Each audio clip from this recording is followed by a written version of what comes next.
Hey guys, just want to do a quick little update on what's going on in Iran, as there has been three nuclear sites that have been bombed, and this time by the U.S. So we've gotten involved. I wouldn't say go as far as to say we're declaring war. Pretty much the ball is in Iran's court as far as if we want to go and take it that far. I think these were exercises that have been talked about, and it's been on the table. President Trump has been saying they need to stop their nuclear program. They need to make a deal. They didn't take him seriously, or they refused to do it.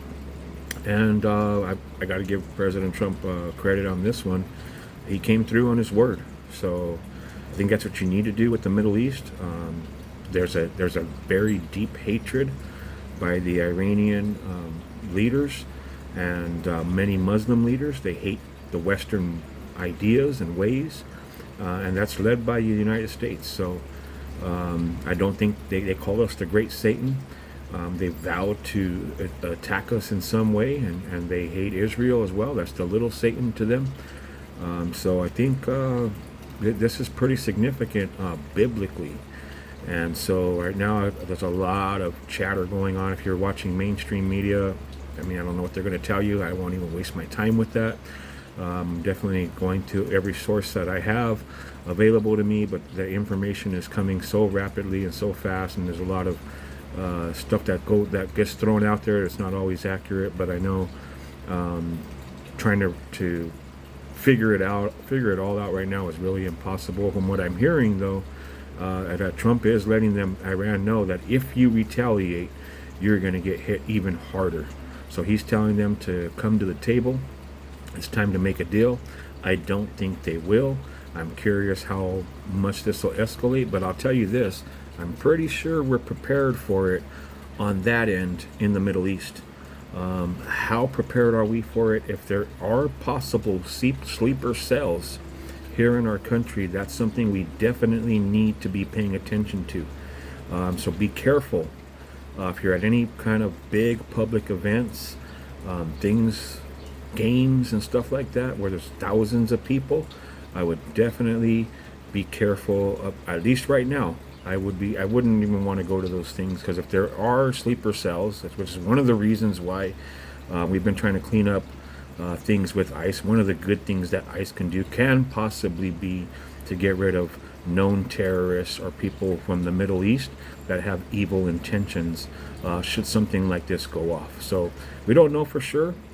People have been saying there's going to be a false flag event and things like that, so that it would garner the support of the country to go to war. We've seen things like this before. Some people think 9/11 was similar to that.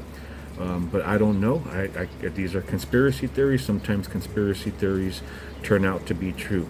But I will say this. In the Bible does talk about Iran and their bow being broken. And that comes from Jeremiah 49. So Iran's strength was going to be broken in some way. So this could be, I'm not going to say for sure. Again, we got to see how these things play out and how they evolve. We don't know if Iran has some type of nuclear weapons. I'm thinking we took it out, but and maybe they were getting ready to launch something. It's going to remain to be seen exactly how things play out in the next few hours, days, weeks, and what information comes out there, what proof. I mean, we heard about Iraq and all that, and supposedly had all these weapons. It was never proven. Will this stuff be proven? I sure hope so, for us to take it up to this level, but we'll see. But the Bible does speak about it in Jeremiah 49 about Elam's bow being broken. And Elam is basically, I would say, the southwest part of Iran. So we've kind of considered that to be a prophecy against Iran, but Iran will not be fully taken out. It's hard because they are mentioned in Ezekiel 38. Possibly joining in with Russia and Turkey, if we understand that correctly, in an invasion in Israel. So maybe this might be part of what escalates all that. But I think we would see a peace still, because in Ezekiel 38, it talks about Israel being a land with unwalled villages, appearing to be at peace.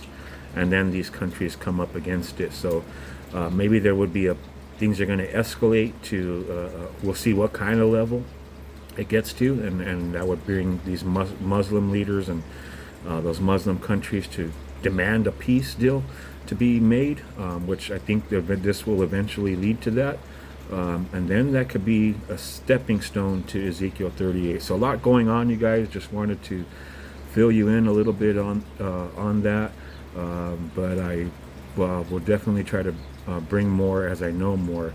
But I usually take a watch, wait, and see approach. But this is pretty big, and I wanted to say something about it. So there you go. We'll see. But definitely be praying for all that's going on. And it's not, again, to scare us, but really to prepare us. We do live probably, at least in the United States, probably the safest country in the world. But you never know what can happen. We never know. Could there be EMP attacks, things like that we've heard about that could be on the table? Should your Wi-Fi go out, internet go out? I know in Iran it's cut. There is no contact with anybody in Iran right now.